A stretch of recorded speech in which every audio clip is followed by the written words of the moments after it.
आऊज़ु बिल्लाहि मिनश शैतानिर रजीम बिस्मिल्लाहिर रहमानिर रहीम।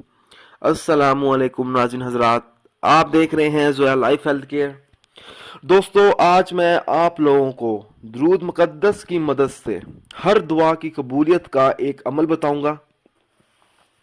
दुरूद मुक़द्दस पढ़ने वाले की दुआ ज़रूर कबूल होती है, इसलिए जो शख्स चाहे कि किसी ख़ास मकसद के लिए इसकी की हुई दुआ ज़रूर कबूल हो, तो उस शख्स को चाहिए कि वो ये अमल करे।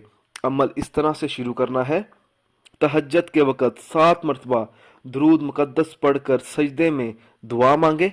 इंशाअल्लाह ताला अल्लाह ताला इसकी दुआ ज़रूर कबूल होगी और जो हाजत चाहेगा, जो दिल की मुराद चाहेगा, इसकी वो हाजत और इसकी दिल की मुराद ज़रूर पूरी होगी।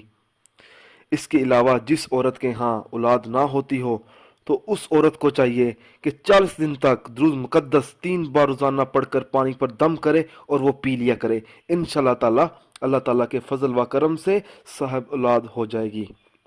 जो शख्स जुमेरात और जुमे की दरमियानी रात को सोते वक्त ये दुरूद पढ़ेगा, तो अल्लाह ताला उसे 4 चीज़ें अता फरमाएगा।